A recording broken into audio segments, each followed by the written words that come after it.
অসমৰ বুকুত বানপানীয়ে এক কৰুণ অধ্যায় ৰচনা কৰিছে।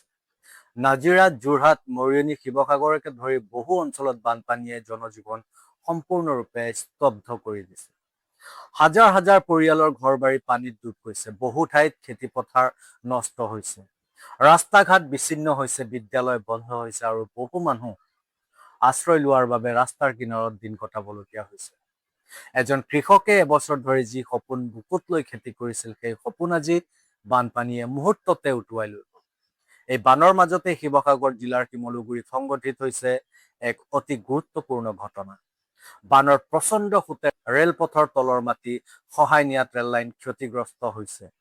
ফলস্বৰূপে এই পথেৰে ট্ৰেইন চলাচল সাময়িকভাৱে বন্ধ কৰি দিবলগীয়া হৈছে। ৰেল যোগাযোগ বন্ধ হৈ থকাৰ ফলত বহু যাত্ৰী বিভিন্ন ষ্টেচনত আবদ্ধ হৈ আছে। বহু লোকৰ চিকিৎসা, চাকৰি, ব্যৱসায় আৰু দৈনন্দিন যাত্ৰা ব্যাহত হৈছে। নিত্য প্ৰয়োজনীয় সামগ্ৰী পৰিবহণতো ইয়াৰ প্ৰভাৱ পৰাৰ আশংকা দেখা দিছে।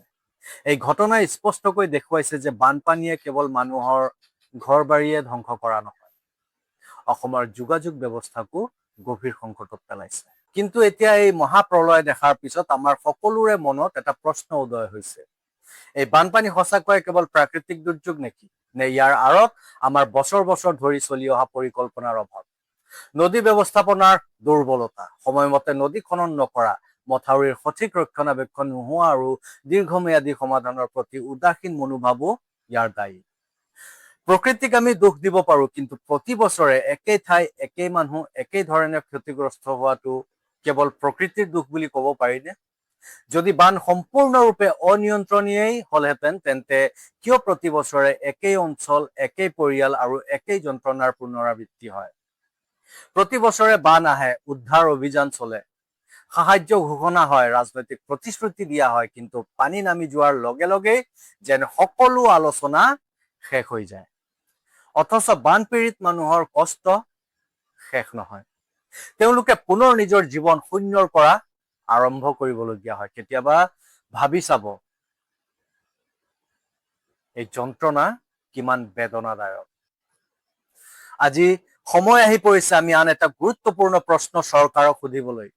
কেন্দ্ৰ চৰকাৰে অসমৰ চিৰস্থায়ী বান সমস্যাৰ সমাধানৰ বাবে ইমান বছৰত কি দীৰ্ঘম্যাদী পদক্ষেপ লৈছে? প্ৰতি বছৰে বান আহে, সাহায্য ঘোষণা হয়, ক্ষয় ক্ষতিৰ সমীক্ষা হয়, কিন্তু বান শেষ হোৱাৰ পিছত সমস্যাৰ মূল কাৰণসমূহ দূৰ কৰাৰ বাবে কি পৰিমাণে স্থায়ী ব্যৱস্থা গ্ৰহণ কৰা হৈছে? নদী ব্যৱস্থাপনা, সময়মতে নদী খনন, মথাউৰি শক্তিশালীকৰণ, বিজ্ঞান ভিত্তিক বান নিয়ন্ত্ৰণ আঁচনি, আন্তঃৰাজ্যিক নদী পৰিকল্পনা আৰু দীৰ্ঘম্যাদী বিনিয়োগ, এই ক্ষেত্ৰসমূহত কি অগ্ৰগতি হৈছে? অসমৰ ৰাইজে এই প্ৰশ্নসমূহ চৰকাৰক সুধিব লাগে। কাৰণ প্ৰতি বছৰে একেই দুৰ্যোগ, একেই ক্ষতি আৰু একেই যন্ত্ৰণাৰ পুনৰাবৃত্তি কোনো ৰাজ্যৰ বাবে স্বাভাৱিক নহয়। অসমৰ মানুহে কেৱল তৎকালীন সাহায্য নহয়, বান সমস্যাৰ এক স্থায়ী আৰু ফলপ্ৰসূ সমাধান বিচাৰে। এয়া নহয় যে সমষ্টিত বানপানী হৈছে, বিধায়ক গৈছে, কাৰোবাক কাপোৰ দিছে, কাৰোবাক 2 পেকেট চাউল দিছে, 200 গ্ৰাম গাখীৰ দিছে, ভাল কাম কৰিছে। এই কামখিনি বৰ্তমান দৰকাৰ, সেই বানপীড়িত মানুহৰ বাবে বহুত দৰকাৰী আৰু বহুত ভাল কাম আছে। বিধায়ক এজনে যিমান পাৰে সিমান নিজৰ ফালৰ পৰা কৰি গৈছে, কিন্তু আমাক পাৰ্মানেণ্ট সলিউশ্যন লাগে।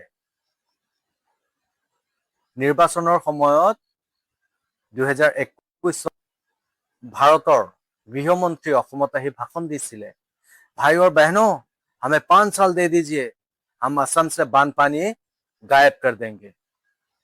खुद गायब हो। अमित शाह जी, कभी खबर लीजिए असम के बारे में, जो महाप्रलय हुआ है ना, इसके बारे में खबर लीजिए, आइए देखिए क्या हुआ है हाल, किस हाल में है हम, एक बार आइए देखिए जरा। सिर्फ इलेक्शन के टाइम पर आके 2-4 बड़े बड़े भाषण दे देने से कुछ होता नहीं है। आप ही ने कहा था ना 5 साल दे दो, हमने दे दिया ना आपको, आपने क्या किया? अरे इस बार तो हद ही हो गई, जहां कभी फ्लड नहीं होता वहां पे फ्लड हो गया।